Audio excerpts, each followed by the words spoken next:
சாய்ராம். என் உயிரின் உயிரானவர்களே, என்னுடைய வாழ்க்கையில் ஒரு பெரிய அற்புதம் நடந்தது. அன்பே சாய் குடும்பத்தில் நான் இருந்ததால் என்னுடைய வேண்டுதல் என்னதான் இருக்குது அப்படின்னு கடவுள் கேட்டு தெரிஞ்சது போல ஒரு விதமான ஃபீல். அதை அவர் கேட்கும்போது என் மனசில் இருக்கக்கூடிய அத்தனையும் நான் அவரிடம் கடகடன்னு சொன்னேன். சொல்லி முடிச்சதுக்கப்புறம் இப்போ நீ சரியான குடும்பத்தில் சேர்ந்திருக்க, உன் வாழ்க்கையில் இனி என்ன நடக்கும் அப்படின்றது உனக்கு குழப்பத்தில் இருக்குது. ஆனால் ஒன்று, நீ ஆனந்தத்தில் இருப்ப.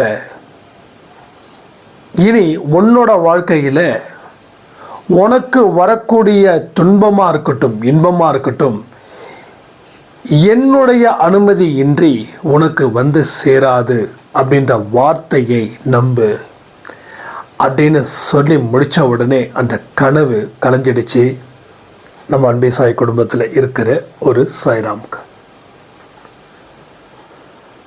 ஸோ மனசில் நல்ல நம்பிக்கை எங்கே இருக்குதோ அங்கே கடவுள் ஓடோடி வந்து உதவிகள் செய்வார். கடவுள் மீது நமக்கு நம்பிக்கை இருக்குது, ஆனால் என் மீது எனக்கு நம்பிக்கை இல்லைன்னு யாரெல்லாம் சொல்கிறீங்களோ அத்தனை பேருக்கும் வாழ்க்கையில் பெருசாக எதையும் நீங்கள் எப்பொழுதும் சாதிக்கவே முடியாது. ஏன் தெரியுமா? உன் மீது நம்பிக்கை இல்லாதப்போ கடவுள் மீது எப்படி நம்பிக்கை வைக்க முடியுன்ற வார்த்தைக்கு ஒரு உதாரணமாகவும், இன்னொரு வார்த்தைக்கு கடவுள் நேரடியாக வந்து உதவி செய்ய மாட்டார். அப்போது உனக்குள்ளதான் அவர் இறங்கி உதவிகள் செய்வார். அப்போது நீ நம்பிக்கை அற்றவனா இந்த வாழ்க்கையில் நீ வாழும்போது உனக்கு என்ன செஞ்சிட முடியும்? அப்போ நாம் கவலையில் இருக்கும்போதும் அழுதுகிட்டு இருக்கும்போதும் மனசு உடஞ்சி போய் நம்ம இருக்கும்போதும் நம்மளால் எந்த இடத்துலையும் எதையுமே நம்மளால் சாதிக்க முடியல. ஆனால் எழுந்திருச்சு நின்று நம்ம வாழ்க்கையில் இனி இப்படி விடக்கூடாதுன்னு நினச்சி கடவுள் மேலே பாரத்தையும் கடவுள் மீது நம்பிக்கையும் வைத்து எவன் ஒருவன் வாழ்க்கையை வாழ்ந்து கொண்டு இருக்கிறானோ அவனுக்கு சாயப்பா எல்லா வெற்றியையும் பெற்று தருவாராக. அப்போ நம்ம வாழ்க்கையில் இதுவரைக்கும் பெற்ற துன்பங்கள் எவ்வளோங்க இருக்கும்? ஒரு 100க்கு 90 கூட இருக்கட்டும், 100க்கு 90 கூட இருக்கட்டும். பட் இந்த 90 கடவுள் இன்பமாக மாற்றுவார். கடவுளுடைய ரேஷியோ 90 உங்களுக்கு துன்பமாக இருக்குது. இதை ஒரு சில விஷயங்கள் மூலமாக இன்பமாக மாற்றுவார். அதுக்கு நாம் என்ன செய்யணும்னா, நீ முதலில் தயாராக இரு. உங்கள் மனசுக்குள்ளே நீங்கள் சொல்லக்கூடிய வார்த்தை என்னது? நீ முதலில் தயாராக இரு. உனக்கு தேவையானதை நிச்சயமாக உன்னால் பெற முடியும் என்ற நம்பிக்கையுடன் உன்னுடைய முயற்சி ப்ளஸ் உழைப்பு ரெண்டுத்தையும் கொடு. இந்த ரெண்டும் உனக்கு சேரும்போது உனக்கு சேர வேண்டிய எல்லா நல்ல விஷயங்களும் உன்னை வந்து சேரும். அப்போ நம்ம அன்பே சாயில கனவுகள் மூலமாக சாயப்பா பல சாய்ராமுக்கு பெரிய அற்புதத்தை நிகழ்த்தியிருக்காருன்னா அந்த சாய்ராமுக்கு மட்டும் இல்லை, இங்கே யார் யாரெல்லாம் அன்பே சாய் தான் என்னுடைய உயிர் மூச்சு வாழ்க்கை அப்படின்னு நினச்சி தன்னை முழுவதுமாக இணைத்து கொள்கிறார்களோ அத்தனை பேருக்கும் அவர் கனவில் வந்ததா முதல்ல மனசில் வைங்க. யார் யாருக்கோ கனவுல வந்தாங்க, எனக்கு வரல, அந்த மாதிரி கொஸ்டின்ஸ் எங்கேயுமே நீங்கள் ரைஸ் பண்ணாதீங்க. யாருக்கெல்லாம் அற்புதங்கள் வந்திருக்கோ அது எல்லாம் உங்களுக்கான அற்புதமும் அதிசயமும்.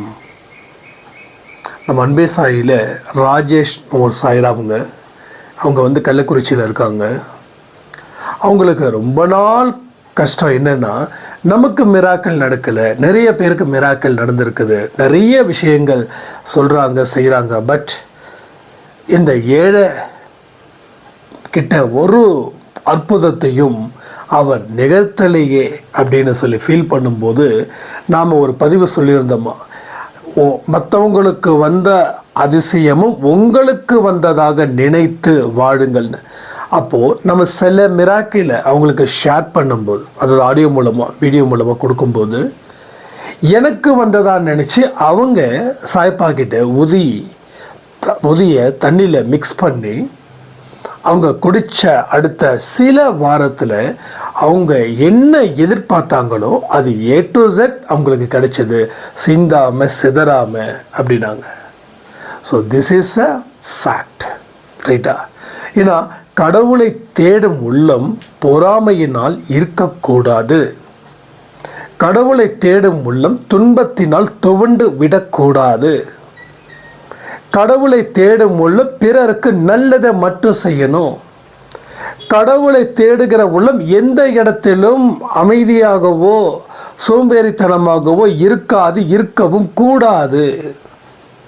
ஸோ இதெல்லாம் கடவுள்கிட்ட நீங்கள் நெருங்க நெருங்க நெருங்க உங்களுக்கு கடவுள் சொல்லக்கூடிய புத்திமதிகள். அதை விட்டுட்டு சும்மா 7 வாரம் ஃபாஸ்டிங் இருங்க, ஸோ அதை பண்ணுங்க இதை பண்ணுங்க, ஷிரடி போங்க திருப்பதி போங்க, அப்படிலாம் பண்ணலாம் செய்யலாம். ஆனால் பிரச்சனை தீர்றதுக்கும் ஷீரடிக்கு போகிறதுக்கும் என்ன சம்மந்தம்? பிரச்சனை தீர்றதுக்கும் விரதம் இருக்கிறதுக்கும் என்ன சம்மந்தம்? ஏதாவது சம்மந்தம் இருக்கணும்ல, ஏதாவது ப்ராக்டிக்கலாக திங்க் பண்ணி பாருங்கள். விரதம் இருக்கிறது ரொம்ப நல்லது, ஆனால் பிரச்சனை தீர்றதுக்கும் விரதத்துக்கு சம்மந்தம் இல்லை. உடம்பு இன்னும் பலகீனமாகும். சோறு இல்லைன்னா வாழ்க்கை இல்லை, உங்களுக்கும் சரி எனக்கும் சரி.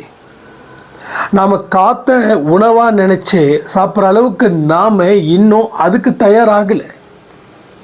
நமக்கு இன்றைக்கும் ஒரு அடுத்த வேளை சாப்பாடு இல்லைன்னு தெரிஞ்சிருச்சுன்னா கன்ஃபார்மாக இல்லை, டெஃபினட்டாக இல்லை. ஸோ நைட்டு தான் நம்ம சாப்பிட முடியும். அந்த சிச்சுவேஷன் இங்கே வந்துருச்சுன்னா, எப்போ அந்த சிச்சுவேஷன் வந்ததோ அப்போலேருந்தே வயிறு கபகபான்னு பசிக்கும். அப்போது நம்ம மனசு அது போல தான் இருக்குது. அவ்வளவு ஒரு விதமான ஒரு சின்ன எதிர்பார்த்த விஷயம் நடக்கலைன்னா மனசு துவண்டு போகுது. பட் இதனால் இந்த பிரச்சனைகள் தீராது. சரியான பாதையிலே நீங்கள் போகணும், பயணத்தை தொடங்கணும். பயணம் என்றைக்கும் எப்பொழுதும் மிக மிக முக்கியம். ஏன்னா உங்களுக்குன்னு எந்த பாதையில் கடவுள் உங்களுக்கு உருவாக்கியிருக்காரோ இல்லை நீங்கள் உருவாக்குனீங்களோ அந்த பாதையில் பயணம் செய்யுங்க. நீங்கள் போய் சேர்ற இடம் எதுன்றது முடிவு பண்ணிவிட்டு பயணத்தை ஆரம்பிங்க.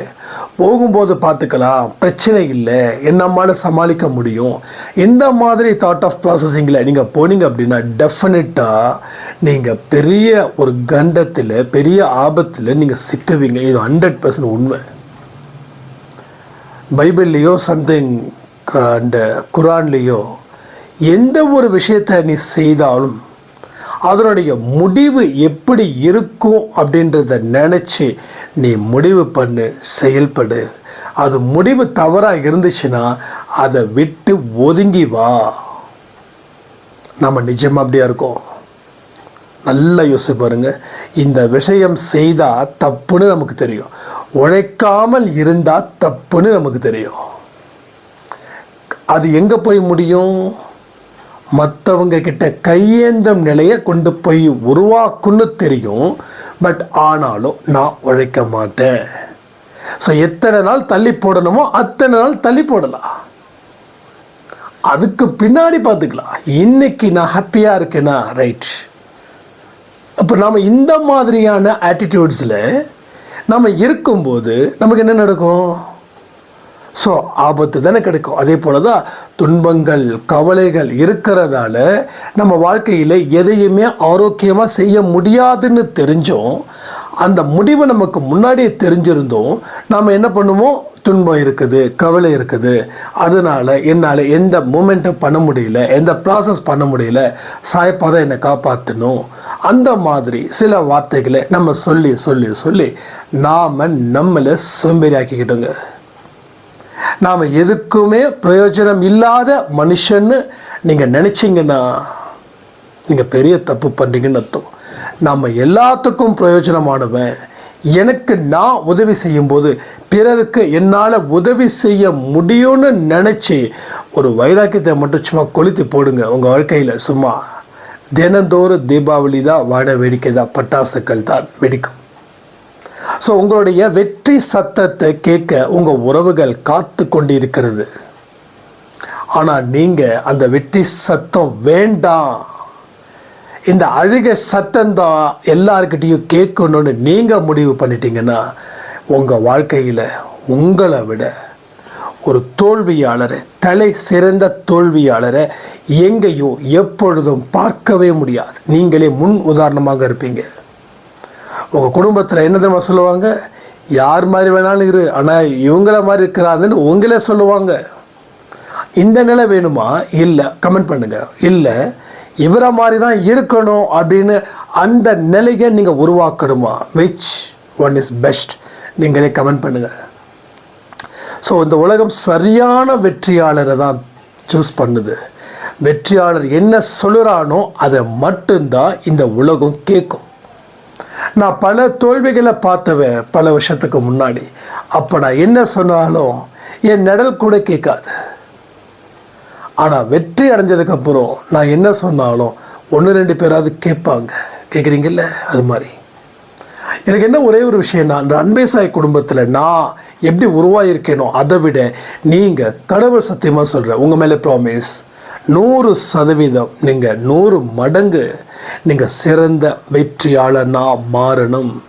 அன்பே சாய் குடும்பத்தில் நல்ல ஒரு சாட்சியாக நீங்கள் விளங்கணும். இதுதான் என்னுடைய எண்ணம். ஸோ நிறைய டெவலப்மெண்ட்ஸ் இங்கே அன்பே சாய் குடும்பத்தில் இருக்குது. ஆனால் சில விஷயங்களை செய்யாமல் இருக்கிறதால பல வெற்றிகளை உங்களால் பெற முடியலை. நான் கேட்குறேன், சச்சரித்திரம் எத்தனை பேர் படிச்சிங்க? ஆனால் படித்தவங்க மட்டும் எஸ் படிச்சுட்டாங்க, ரொம்ப சந்தோஷம். யாரெல்லாம் இப்போ யூடியூப்பில் கமெண்ட் பண்ணுறீங்களோ அவங்கெல்லாம் எனக்கு தனிப்பட்ட முறையிலையும் பண்ணுறாங்க. இங்கே ஒரு சாய்ராம் நான் சொல்லி ஆகணும், புனிதா சாய்ராம். அவங்க எப்பயுமே இது வரைக்கும் சரி ஒரு 3-4 வாட்டி அந்த புக்கை ஃபுல்லாக படித்து ரிப்பீட்டட் மோடில் படிக்கிறாங்க. ஒவ்வொரு அத்தியாயத்திலும் என்ன சொல்லியிருக்காங்க அப்படின்றது ரொம்ப தெளிவாக கரெக்டாக சொல்லுவாங்க. புனிதா சாய்ராம், உங்களுக்கு என்றைக்குமே சாயப்பாட ஆசீர்வாதம் கிடைக்கும். ஸோ நாங்கள் பிரார்த்தனை பண்ணிக்கிறோம். ஏன்னா இந்த மாதிரி ஒரு உங்கள் பெயரை சொல்லக்கூடிய அளவில் நீங்கள் வாழணும், வளரணும். இதுதான் என்னுடைய விருப்பம். என்ன பலன் அது இதெல்லாம் எதிர்பார்க்க வேண்டாம். ஏன்னா பலன்கள் முன்னாடி இல்லை, பின்னாடி வரும். எப்போ வரும் தெரியுமா? என்னைக்கு நம்ம சோர்ந்து போயிருக்கோமோ. ஒன்றும் இல்லைங்க, ஃபார் எக்ஸாம்பிள் ஒரு 5 லட்சம் ரூபாய் உங்களுக்கு ரொம்ப ரொம்ப எமர்ஜென்சி ஃபார் மெடிக்கல் எக்ஸ்பென்சஸ் வச்சுக்கலாமே. ஒரு medical expenses 5 lakhs is very ரொம்ப இம்பார்ட்டன்ட். நீங்கள் எந்த இன்சூரன்ஸ் போல் எதுவும் பண்ணவே இல்லை, எதுவும் செய்யவே இல்லை. பட் இப்போ நீங்கள் கேட்குற இடத்துல எல்லாமே அதிகபட்சமாக ஒரு 1.5 தான் வந்திருக்குது. மீதி கிட்டத்தட்ட 3 லட்சம் ரூபாய் 4 லட்சம் ரூபாய் தேவை. இப்போது என்றைக்கோ உங்களுக்கு தெரிஞ்ச ஒரு மனுஷன், உங்கள் அப்பாவும் அவரும் ரொம்ப க்ளோஸாக இருக்காங்க. பட் அவங்க உங்களை மீட் பண்ணுறாங்க. மீட் பண்ணும்போது என்னம்மா எப்படிம்மான்னு சொல்லி கேட்குறாங்க. நீங்கள் சட்டுன்னு எழுதுறீங்க, இல்லைங்க அப்பாவுக்கு தாங்க இது மாதிரி ஒரு மெடிக்கல் எக்ஸ்பென்சஸ், ஹாஸ்பிட்டலில் இருக்காங்க, பட் அவங்க சர்ஜரி பண்ணணும், பட் என்ன பண்ணுறதுன்னு தெரியல அப்படின்னு சொல்லி கேட்கும்போது, அப்படியே அவங்க அப்பா எவ்வளோ திரும்ப ஹெல்ப் பண்ணியிருக்காரு. உங்கள் அப்பா என்னோட குழந்தைங்களை படிக்க வச்சதே அவர் தான். சாப்பாடு இல்லாத நேரத்தில் அரிசி மூட்டை வாங்கி கொடுத்து, ட்ரெஸ்ஸை வாங்கி கொடுத்து, காசு கொடுத்துட்டு போன மனுஷம்மா. பட் ரொம்ப நாளாக காணோம். சரி, ஏதோ ஒரு ஊரில் இருப்பீங்கன்னு நினச்சேன். ஆனால் எனக்கு இப்போ தான் தெரியுது எங்கே இருக்காங்க, என்ன பண்ணுறாங்க அப்படின்னு சொல்லிட்டு நேராக ஹாஸ்பிட்டல் வராங்க. என்னாச்சு ஏதாச்சும் சொல்லி கேட்குறாங்க. உடனே போய் இது real story, it's not a fake. இது சினிமா கிடையாது, இட்ஸ் அ ரியல் ஸ்டோரி. இது ஐ திங்க் 2021 or 22 நடந்தது. 21 அந்த இயர் எண்டில் இருக்கும், இல்லை 22 அந்த இயர் ஃபர்ஸ்டில் இருக்கும். இந்த மாதிரி ஸோ வந்தாங்க. என்ன செலவாகுதோ அதை நான் பார்த்துக்கிறேன்னு சொன்னாங்க. பார்த்துட்டு நல்ல பக்காவாக ஆப்ரேஷன் பண்ணாங்க. ஸோ அவர் 20 வருஷத்துக்கு முன்னாடி செஞ்ச உதவி 20 வருஷத்துக்கு அப்புறம் கிடைக்குதுன்னா that's a miracle. It's a miracle. So பலன் உடனே கிடைச்ச பலன் இல்லைங்க. என்னைக்கு உங்களால் முடியலையோ அன்னைக்கு ஒருத்தர் வருவார், அவரை அனுப்புவார். யார்? கடவுள். ஸோ வந்தது operation is very success. So அவங்க இன்னமும் நம்ம அன்பேசாய் குடும்பத்தில் தான் இருக்காங்க. நேம் சொல்ல அப்போவே சொன்னாங்க, நம்ம சொல்லியிருக்கோம் நேம் மட்டும் சொல்ல வேண்டாம், அப்பா கொஞ்சம் ரொம்ப ஃபீல் பண்ணுவாங்கன்னு. அதனால் இப்போ பொறுத்தவரைக்கும் ஹெல்த்தியாக இருக்காங்க, சூப்பராக இருக்காங்க. பட் பணம் அவர் கொடுத்தவர் வேண்டவே வேண்டாம். ஏன்னா நீங்கள் அன்னைக்கு என்னோட குழந்தைங்களுக்கு தேவையான படிப்பு செலவு, ட்ரெஸ்ஸஸ் எல்லாமே பண்ணதால் நான் மறக்கவே முடியாது. இன்கேஸ் அதை என்னால் நீங்கள் கொடுக்க முடியலன்னா நாங்கள் இன்றைக்கி ரொம்ப நிலைமை ரொம்ப மோசமாக இருக்கோம். பசங்க படிச்சிருக்காங்க, நல்ல போஸ்டிங்கில் இருக்காங்க. ஸோ என்ன ஹெல்ப் வேணாலும் நீங்கள் கேளுங்க அப்படின்னு சொல்லி அதுதான் சொல்கிறேன். பலன் இன்னைக்கு இல்லை அப்படின்றதுக்காக எதையுமே நம்ம நிறுத்திட வேண்டாம். ஸோ கண்டினியூ பண்ணுங்கள். என்னைக்காவது ஒரு நாள் உங்களுக்கு பலன் நிச்சயம். அப்புறம் சச்சரி தான் படித்தேன், எனக்கு எந்த பலனுமே. நிறைய பேர் கேட்குறாங்க, அண்ணா என்கிட்ட கேட்குறாங்க, 2 times ஃபுல்லாக புக்கு முடிச்சிட்டேன், பட் ஏன் ரிசல்ட் இல்லைண்ணா. அப்போது நான் தான் சரி, நீங்கள் என்ன 10th படித்து ரிசல்ட்டுக்காக வெயிட் பண்ணுறீங்களா? This is a life. நீங்கள் படிங்க. நீங்கள் ஒவ்வொரு படிப்புக்கு உண்டான அந்த மார்க்ஸும் உங்கள் அக்கௌண்ட்டில் க்ரெடிட் ஆகிட்டே இருக்கும். அதை யாராலையும் ரெடியூஸ் பண்ண முடியாது. யாரும் 100 1 அடிக்க முடியாது. கடவுள் என்ன மார்க் போட்டிருக்காரோ அந்த மார்க் உங்களுது, வேறு யாருது கிடையாது அப்படின்னு நம்ம சொல்லும்போது ஓகே ஓகே ஓகேன்னு சொல்லிட்டு இப்போ ரீசன்ட் டேஸில் அண்ணா நான் சொன்னேன் அப்படிங்க மறுபடியும் சொன்னீங்க படிக்க சொல்லி. நான் படிக்க 27 வயசான என்னோடய பெண்ணுக்கு மேரேஜ் நடக்கவே இல்லை. பட் எனக்கு மெயின் கான்செப்ட் சிங்கிள் மதர். அவங்க husband expired. So single mother. அப்போது தொடர்ந்து புக்கு படிக்கிறாங்க. சரி ஓகே, பலன் எதிர்பார்த்து நம்ம எதுவும் செய்யக்கூடாது அப்படின்ற ஒரு தாட்டில் அவங்க எத்தனையோ ரிலேஷன்ஸ்லாம் இல்லைங்க, என்னங்க இவ்வளோ ஏஜ் ஆகிடுச்சு, இன்னமும் உங்கள் பாப்பாவுக்கு கல்யாணம் பண்ணலையே அப்படி இப்படின்னு சொல்லும்போது தான் எங்கள் சாய்ப்பா பார்த்துக்கிறாரு, நம்மக்கிட்ட என்னங்க இருக்குது அப்படின்னு சொல்லி ஃபைனலி நல்லா சூப்பரான ஒரு மாப்பிள்ளை மேரேஜ் பண்ணி மும்பையில் செட்டில்டு. அப்போது எங்கேயோ ஒருத்தர் பிறந்திருக்கான், பிறக்காமல் இல்லை, எங்கேயோ ஒருத்தர் பிறந்திருக்கான். பட் ஒன்று தான், உங்கள் கடமையை மட்டும் செஞ்சுக்கிட்டே இருங்க. கிருஷ்ண பரமாத்மா என்ன சொல்லியிருக்காங்க? கடமையை செய், பலனை எதிர்பார்ன்னு சொன்னாங்களா? நீ உன் கடமையை செஞ்சுக்கிட்டே இரு. யாரை பற்றி எதை பற்றி யார் என்ன வேணாலும் உன்னை பற்றி முன்னாடி ஒரு மாதிரி பின்னாடி ஒரு மாதிரி என்னென்னமோ பேசுவாங்க. எவ்வளவு தான் உன்னை வார்த்தைகளாலே உன்னை கசக்கினாலும் துன்புறுத்தினாலும் அடித்தாலும் உதைச்சாலும் நீ என்னைக்கும் எப்பொழுதும் வேறு பக்கம் திரும்பாத. உன்னோட பாதையில் கவனத்தை வை, உன் பயணத்தை அதில் செலுத்து. இந்த மாய பிம்பங்கள் அது இது இன்னும் எத்தனையோ இருக்கு, அத்தனையும் உன்னை ஜிப் பண்ணும், உன்னை ஒரு வழி ஆக்கும், உன்னை ஒரு வழி போட்டு புரட்டி எடுக்கும். பட் நீ துணிஞ்சு இறங்கியிருக்கேன்னா அதை வெற்றியை பார்க்காம நீ வெளியில் நகராத. பட் ஒரு கஷ்டமும் ஒரு துன்பத்தையும் நீ பொருட்படுத்தாமல் போக போக போக ஒரு ஹிமாலய வெற்றியை நீ பெறுவாய். பெறுவதற்கு உண்டான அத்தனை விஷயங்களும் உன்னிடத்தில் இருக்கும்போது நீ எதற்கு பிறர் சொல்வதை கேட்டு உன் வாழ்க்கையை மாற்றணும்? ஸோ இதுதான் உங்கள் வாழ்க்கை, இதுதான் உங்கள் பயணம். ஸோ உங்கள் மீது நம்பிக்கை இல்லாமல் எதையும் உங்களால் உருப்படியாக செய்ய முடியாதுன்றதை நீங்கள் புரிஞ்சு வச்சுக்கோங்க. ஸோ என்றைக்கும் சாய்ப்பாவுடைய அன்பும் ஆசீர்வாதமும் மிக்க ஒரு நல்ல குழந்தையாக இருக்கணும். This is your identification. நான் இன்னும் திரும்பவும் சொல்கிறேன், நீங்கள் இன்னாரோட பொண்ணு, இன்னாரோட பையன், ஸோ இந்த ஜாதி, நான் படிச்சிருக்கேன், பதவி பட்டம் எதுவுமே இந்த ஜென்மத்தில் இங்கேயே விட்டுட்டு தான் போகணும். ஸோ அடுத்த ஜென்மத்தில் இது டெஃபினட்டாக கூட வராது, என்ன கூட வரும், நீ செய்த புண்ணியம். அதை மட்டும் மனசில் வைங்க, வாழ்க்கையை வாழுங்க. உங்களுடைய அற்புதமான அழகான வாழ்க்கைக்கு கடவுள் மிகப்பெரிய ஒரு உத்தரவாதத்தை கொடுத்துருக்காங்கன்னு சொல்லி, அதே போல் இன்றைக்கி 3 பேர் ப்ரேயர் கேட்டிருக்காங்க. ஸோ இன்றைக்கி ப்ரேயர் ஆடியோ கொடுக்கலன்னு நினைக்கிறேன், I think. So first thing Sivakami Sairam, இவங்களுக்கு குழந்தை பாக்கியம் இல்லை, ரொம்ப மன உளைச்சல். இவங்க ஆக்சுவலி நேற்று சூசைடு வரைக்கும் ட்ரை பண்ணாங்க, ஓகேங்களா, சூசைடு வரைக்கும் ட்ரை பண்ணாங்க. தென் வீடியோ கால் பண்ண ஒரே அழுகு. ஸோ நம்ம தெளிவாக சொல்லியிருக்கோம். ஸோ உங்களை நம்பி தான், ரைட், உங்களை மீன்ஸ் நீங்கள்லாம் சாயப்பா எனக்கு என் கண்ணுக்கு நீங்கள் எதை பிரார்த்தனை பண்ணுறீங்களோ அது நடக்கும். ஸோ இந்த இயர்க்குள்ளே டெஃபினட்டாக சிவகாமி சாய்ராம் கன்சீவ் ஆகணும்னு சொல்லி நான் உங்ககிட்ட சொல்லியிருக்கேன். ஸோ நாம் இந்த நிமிஷத்தில் இந்த பதிவு முடிஞ்சதுக்கப்புறம் பிரார்த்தனை பண்ணிப்போம். அடுத்தது நல்லமுத்து சாய்ராம், அவங்களுக்கு பிஸ்னஸில் ஹெவி லாஸ், மனைவி போயிட்டாங்க, குழந்தைங்க மதிக்கிறது இல்லை. ஸோ இன்றைக்கி ஒரு டீ கடையில் டீ ஆற்றக்கூடிய டீ மாஸ்டராக வேலை பார்த்துட்ருக்காங்க. ஸோ அவரால் சுத்தமாக முடியல, மனசளவில் ரொம்ப ஸ்ட்ரெஸ்ஸில் இருக்காங்க.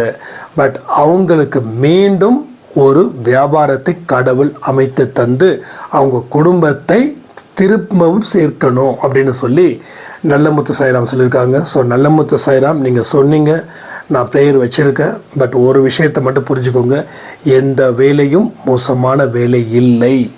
பொய் சொல்கிறது, ஏமாத்துறது, திருடுறது, கொள்ளையடிக்கிறது, இதுதான் மோசமான வார்த்தைகள், மோசமான தொழில்கள், மோசமான செயல்கள், மோசமான எண்ணங்கள். It's completely bad. இது எகென்ஸ்ட் ஆஃப் காட். ஸோ கடவுளுக்கு எதிரானது இது எல்லாமே. ஸோ இதை செய்யாமல் நீங்கள் இதில் செய்யுங்க. டெஃபினட்டாக உங்களுக்கு என்ன வியாபாரத்தை கடவுள் கொடுக்கணுமோ உங்கள் தகுதிக்கும் உங்கள் கர்மாவுக்கும் அது நிச்சயமாக நடந்தே தீரும். அடுத்தது ஊர்வஷி, இவங்க கேரளாவில் இருக்காங்க. இவங்க தொடர்ந்து தலை சுத்தல், மயக்கம், ஹாஸ்பிட்டல் போனாங்க, ஸ்கேன் எடுத்தாங்க. ஸோ எவ்ரிதிங் இஸ் வெரி பக்கா. பட் இவங்களுக்கு இந்த பிரச்சனைகள் இருக்கிறதால வெளியில் போகிறதுக்கு கூட முடியல. திடீர்னு மயக்கம் போடுறாங்க, திடீர்னு நெஞ்சு படபடப்பு எல்லாமே இருக்குது. ஸோ அவங்களுக்கு இந்த பிரச்சனையில் இருந்து மீளணும் அப்படின்னு சொல்லி அவங்களுக்காகவும் நாம் பிரார்த்தனை பண்ணிப்போம்.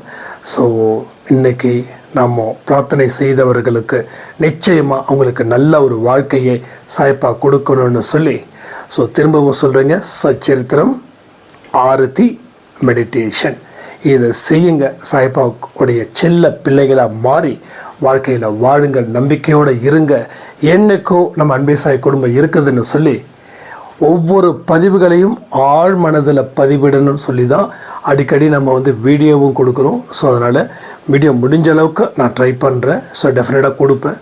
ஸோ உங்களை இந்த மூலமாக பார்க்கும்போது எனக்கு ரொம்ப சந்தோஷமாக இருக்குது. அது ஒரு பெரிய ஒரு பரவச நிலை. இப்போ கூட யாரெல்லாம் பார்க்குறீங்களோ, யாரெல்லாம் இதை கவனமாக கேட்குறீங்களோ, அவங்க முன்னாடி நான் இருப்பது போல் சாய்ப்பா அந்த ஒரு பிம்பத்தை எனக்கு ஏற்படுத்திக்கிறா சொல்லி இந்த வீடியோ பதிவை இதோடு முடிக்கிறேன். ஜெய் சாய்ராம்.